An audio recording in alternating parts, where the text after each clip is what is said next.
Hi guys! Recently a friend told me a story about being stalked and allowed me to share it with you. By the way, you can also write me your stories on Instagram that you would like to share with everyone. I will tell the story on my own behalf as it will be much more convenient. Well, I won't delay the beginning, enjoy watching everyone. This happened a few months ago. Second year of college, I lived near the final metro station and studied in the center. One day I was returned home with a friend. She had already bought the ticket and was waiting for me on the other side of the turnstile. I was rummaging through my wallet in search of change to pay for the trip. And here he is. A cute, well-dressed guy hands me his ticket. I refused, he instead. I took it but still bought myself another one and put this one in my wallet. After that I carried it with me for a long time. I went behind the turnstile, met my friend and we went to the beginning of the carriage. That cute guy was with a friend. They stood not far from us. We thought about getting to know them and chatting, but in the end the train arrived, the crowd started and we just gave up. After 2 weeks I accidentally crossed paths with him again. I decided to approach him. That's how we started communicating. We corresponded a lot, walked, he tried to take me home many times, but I dodged every time. I was simply afraid of running into my parents and their questions. He was a year younger than me, a first-year drama school student. The guy was very shy. During walks, he didn't even take my hand. He only lightly touched my palm. I thought it was very romantic. At some point, I began to realize that I treated him more like a younger brother. At the same time, he decided to kiss me. I pushed him away. After that, we didn't raise the topic of a kiss again, and in fact, nothing further happened.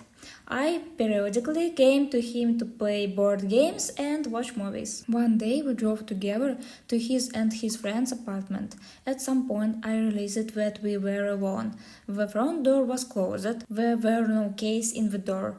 I started thinking and looking for options. Gradually we somehow migrated to a bedroom. I tried to distract myself from the obsessive thoughts, but at some point I heard, "You understand why we are alone here?" It was no longer paranoia, he literally pushed me into the bed with his hand on my neck. In general, I was larger than him and in very cold cope with him, but under stress my body did not listen to me. The idea came to mind to take on a dominant role. I pretended that I wanted with myself and offered to play. I took off his belt and secured his hands to the bed. I began to wait for play in the form of stroking the upper body.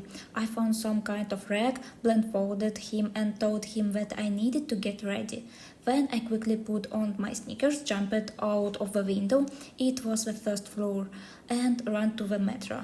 On the way, I blocked him and his friends. By the way, later I realized that at some point he cut off a good stand of my hair along with dreadlocks. I decided to forget it like a bad dream, but it didn't work out. Every morning he waited for me at my metro station, staying there every day from 7 to 8 a.m. He walked the same routes as us, looked for my house. My friend and I had seen him several times in our area and waited near the college buildings. This lasted 2 months.